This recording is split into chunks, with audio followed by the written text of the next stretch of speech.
नमस्कार, मी सहयोगिता आणि आपण पाहता चाळीसगाव डांगांची ओळख सुराज्य मराठी। पाहुयात आजची घडामोड।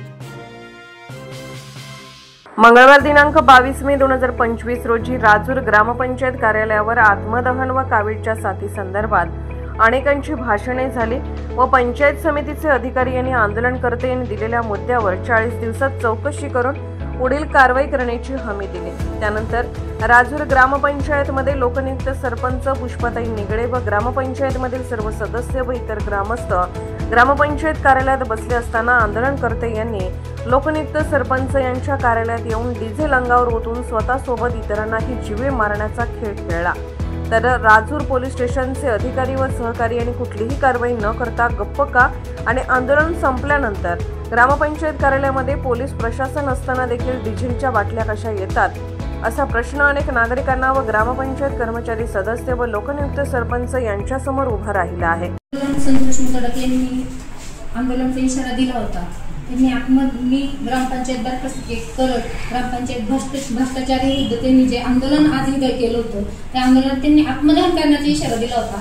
आत्मदहन करणे ही जी काही हे आहे ते ग्रामपंचायतच्या बाहेरील आवारात करायला पाहिजे होतं, पण त्यांनी आत्मदहन तिथं करण्याचा एक स्टंट केला आणि तो स्टंट झाल्यानंतर त्यांनी ऑफिसमध्ये त्यांचे 4-5 कार्यकर्ते त्यांच्या बरोबर येऊन त्यांनी इथे बघा, हे बघा कसं पेट्रोल पडलेलं आहे, इथं त्यांनी पेट्रोल डिझेल टाकलंय, इथं हे पूर्ण डिझेल उडालेलं आहे, इथं मध्ये पण एवढं डिझेल पडलेलं आहे। इथं सर्वजण सदस्य ह्या सगळ्या खुर्च्यांवर इथं सर्व ग्रामस्थ वगैरे बसलेले होते, इथं सदस्य बसलेले होते। हे डिझेल बघा इकडं तिकडं त्यांनी स्वतःच्या अंगावर ओतून स्वतःच्या अंगावर ओतलं तर ओतलं, पण त्यांनी इस्त्रचं फेकण्याचा प्रयत्न केला आणि मला जीवे मारण्याचा आज प्रयत्न केलेला आहे त्यांनी।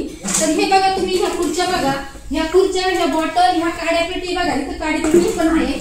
त्यांनी इथं म्हणजे ते स्वतः आत्मदहन करण्याचा हे फक्त स्टंट करून इथं हा मला जीवे मारण्याचा प्रयत्न केलेला आहे आणि त्यांनी हे सगळं हे करत असताना इथपर्यंत डिझेल फेकलेलं आहे, इथपर्यंत त्यांचं डिझेल आलं, इथं टेबलवर आलं, अक्षरशः डोळ्याची इतकी आग होत होती माझ्यावाल्या।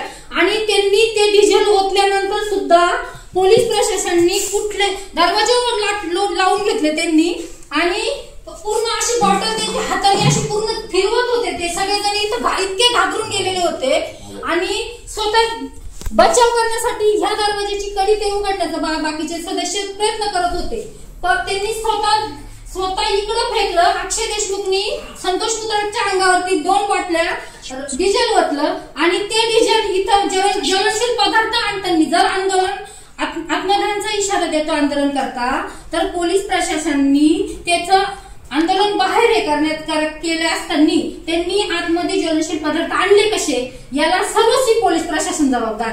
आज इथं एवढ्या लोकांच्या जीवितहानी झाली असती, इथं एवढे लोक इथं पत्रकार बंधू होते, त्यांच्या अंगावर सुद्धा डिझेल पडलेलं आहे। इथं अनेक सदस्य असताना इतका गदारोळ झाला की जो ज्याचा जीव वाचवण्याचा प्रयत्न करत होता आणि यांची स्टंटबाजी एवढी होऊन सुद्धा त्यांनी इथं डिझेल जो आंदोलन करता संतोष मुतडक होता तो इथं बसला। तेवढ्या क्षणात जर एखाद्याने लायटर ओढलं असतं तर तुम्ही विचार करा काय परिस्थिती झाली असती।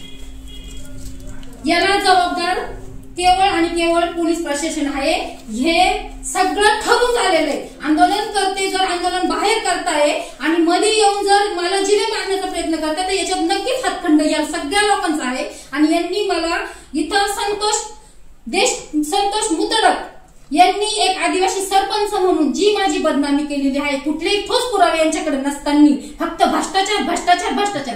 मी आज प्रशासनाला ही मागणी करणार आहे, मी जे 2 वर्षांमध्ये जे विकास कामं केले त्याची सखोल चौकशी व्हावा आणि ती गावासमोर व्हावा।